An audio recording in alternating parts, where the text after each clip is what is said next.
I want to tell you a little bit about where the meat you eat comes from, what it does to your body, and how it's ultimately better for you to become a vegetarian.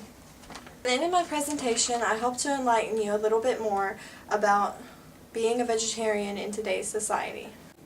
PETA.org is a great website to learn about the ethical treatment of animals and why you should become a vegetarian. From PETA.org reads, "Every day, in countries around the world, animals are fighting for their lives. They are enslaved, beaten, kept in chains to make them perform for humans' own entertainment. They are mutilated and confined to tiny cages so that we can kill them and eat them. They are burned, blinded, poisoned, cut up alive in the name of science. They are electrocuted, strangled, and skinned alive so that people can parade around in their coats, and much worse." To start off, I would like to tell you a little bit about my personal experience as being a vegetarian. I grew up in a typical American household where we ate meat and my family liked to hunt. So, of course, it never seemed like a big deal to me about the animals or about becoming a vegetarian. But eventually, one of my relatives did choose to become a vegetarian. So for me, I was a little bit curious about it, although at the beginning his choice was just to do it, for health reasons, to lose weight. So, as he became more and more involved in the topic and learned more about it, he discovered about the abuse the animals were taking in. So, I was in about middle school when this happened, and I was really curious about it too. So, I began researching online and came across a lot of different sources, like PETA.com, which is People for the Ethical Treatment of Animals.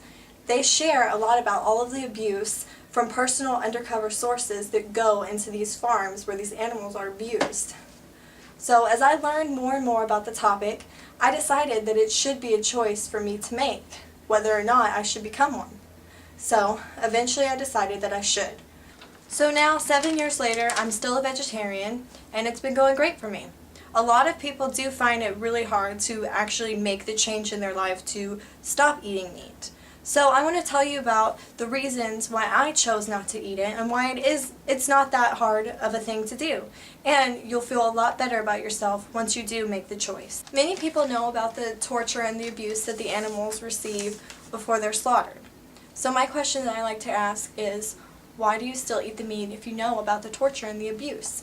Most people's responses are because it's delicious or something along those lines, which I think is a horrible response. Food will always be there and it will always change, but the treatment that the animals receive is not going to change without our effort.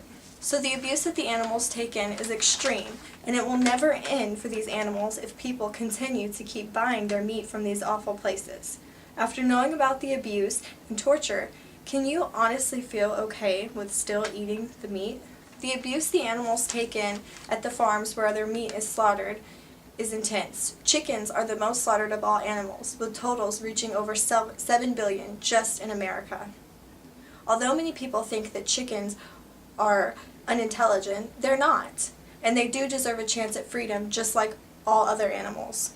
PETA explains with detail and videos from undercover sources the extreme living conditions these chickens are abused in. Also, cows, pigs, and a ton of other animals undergo this abuse every single day. They never get to live a normal life, freedom, they're stuck in cages their entire lives, they're beaten for no reason, they're shot with tons of hormones to grow huge just so we can eat them faster. Besides choosing to become a vegetarian for the animals and for their well-being, a lot of people also choose to do it because of the health reasons, which are really good for you. Brown University has some great facts, like vegetarians have lower rates of heart disease and some forms of cancer than other non-vegetarians do. To be a vegetarian means that you don't eat meat, poultry, or fish, which sounds like it could be a bad option and since you don't have a lot of protein, but it really isn't if you do it the right way. You can get protein from many other sources like beans, nuts, tofu, eggs, lots of stuff has protein. It actually helps your health a lot with this diet because it's low in fat and it's higher in fiber. In the end, if you do choose to make the choice to become a vegetarian, you must commit to it and remind yourself that doing it is for a good cause. Remember that doing this is ultimately better for you, the animals, and of course the environment. The more people who do choose this lifestyle can make a big difference on the world.